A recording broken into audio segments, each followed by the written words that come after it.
கர்த்தருக்கு பயப்படும் பயம். சங்கீதம் 19ஆம் அதிகாரம் 9 மற்றும் 10ஆம் வசனங்கள். கர்த்தருக்கு பயப்படுகிற பயம் சுத்தமும் என்றைக்கும் நிலைக்கிறதுமாயிருக்கிறது. கர்த்தருடைய நியாயங்கள் உண்மையும் அவைகள் அனைத்தும் நீதியுமாயிருக்கிறது.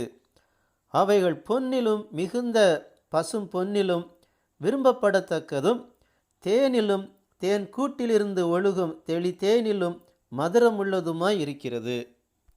கர்த்தருக்கு பயப்படுகிறவன்தான் தன்னை சுத்தமாக காத்து கொள்ள முடியும். கர்த்தருக்கு பயப்படுகிறவன்தான் பரிசுத்த வேதாகமத்தின் வசனங்களின்படி என்றும் நிலைத்தும் நிற்பான் என்பதாக இந்த வசனங்கள் சொல்லுகின்றன.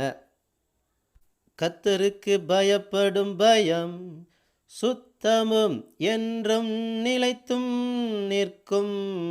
கர்த்தருக்கு பயப்படும் பயம் சுத்தமும் என்றும் நிலைத்தும் நிற்கும்.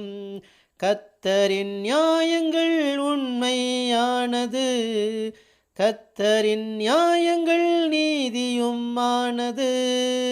கர்த்தரின் நியாயங்கள் உண்மையானது, கர்த்தரின் நியாயங்கள் நீதியுமானது. கர்த்தருக்கு பயப்படும் பயம் சுத்தமும் என்றும் நிலைத்தும் நிற்கும். பொன்னிலும் மிகுந்த பசும் பொன்னிலும் அது விரும்பப்படத்தக்கது. தேனிலும் தெளி தேனிலும் அது மதுரமும் உள்ளது. பொன்னிலும் மிகுந்த பசும் பொன்னிலும் அது விரும்பப்படத்தக்கது. தேனிலும் தெளி தேனிலும் அது மதுரமும் உள்ளது. கர்த்தருக்கு பயப்படும் பயம் சுத்தமும் என்றும் நிலைத்தும் நிற்கும். நீதிமொழிகள் 9ஆம் அதிகாரம் 10ஆம் வசனம் சொல்லுகிறது, கர்த்தருக்கு பயப்படுதலே ஞானத்தின் ஆரம்பம், பரிசுத்தரின் அறிவே அறிவு.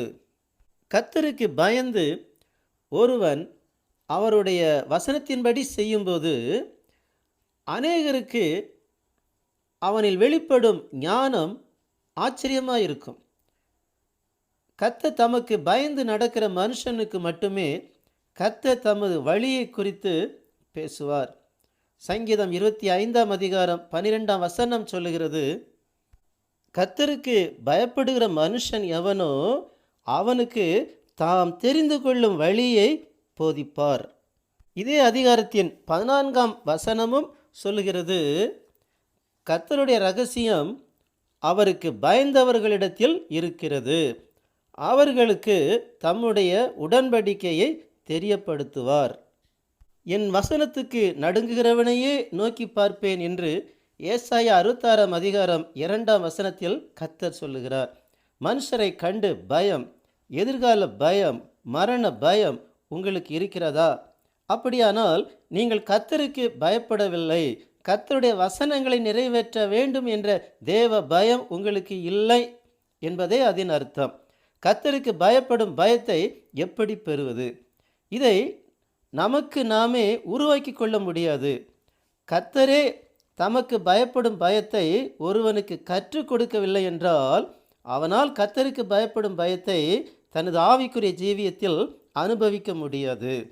சங்கீதம் 34ஆம் அதிகாரம் 11ஆம் வசனம் சொல்லுகிறது, பிள்ளைகளே வந்து எனக்கு செவி கொடுங்கள், கர்த்தருக்கு பயப்படுதலை உங்களுக்கு போதிப்பேன்.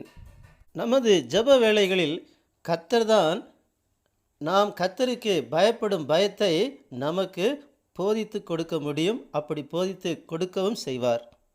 கர்த்தருக்கு எப்பொழுதும் பயந்திருக்க பழக வேண்டுமென்றால் கர்த்தர் சொல்லுகிறபடி ஏழ்மையிலே உள்ளவர்களுக்கு கொடுக்க வேண்டும் என்ற ஒரு ஆலோசனையை உபாகமம் 14ஆம் அதிகாரம் 22ஆம் வசனத்தில் எழுதப்பட்டிருக்கிறது. அடுத்து கர்த்தருக்கு பயப்பட கற்றுக்கொள்ள வேண்டுமென்றால் கர்த்தருடைய வசனங்களை அதிகமாய் வாசிக்க வேண்டும் என்ற மற்றொரு ஆலோசனையை உபாகமம் 31ஆம் அதிகாரம் 13ஆம் வசனம் சொல்லுகிறது. கர்த்தருக்கு பயப்படும் பயம் இல்லை என்றால் கர்த்தருடைய வசனங்களுக்கு கீழ்ப்படியவும் முடியாது. தேவனுடைய சித்தத்தை செய்யவும் முடியாது. கர்த்தருடைய வசனங்களுக்கு கீழ்ப்படியாவிட்டால் பிசாசு நமது வாழ்க்கையில் கிரியை செய்ய ஆரம்பிக்கும் என்று எபேசியர் 2 அதிகாரம் 2 சொல்லுகிறது. இப்படிப்பட்டவர்களுடைய உள்ளத்தில் எதை கண்டாலும் பயப்படும் ஒரு பயத்தின் ஆவி அவனுக்குள் கிரியை செய்ய ஆரம்பித்துவிடும். இப்படிப்பட்ட மோசமான நிலைகளுக்கு தப்ப பரிசுத்த வேதாகமம் சொல்லும் ஆலோசனைகளுக்கு கீழ்ப்படிந்து வெற்றிகரமான ஆவிக்குரிய ஜீவியத்தை நிறைவேற்றுவோம். கர்த்தராகிய இயேசு கிறிஸ்துவின் நாமம் மகிமைப்படுவதாக. ஆமென்.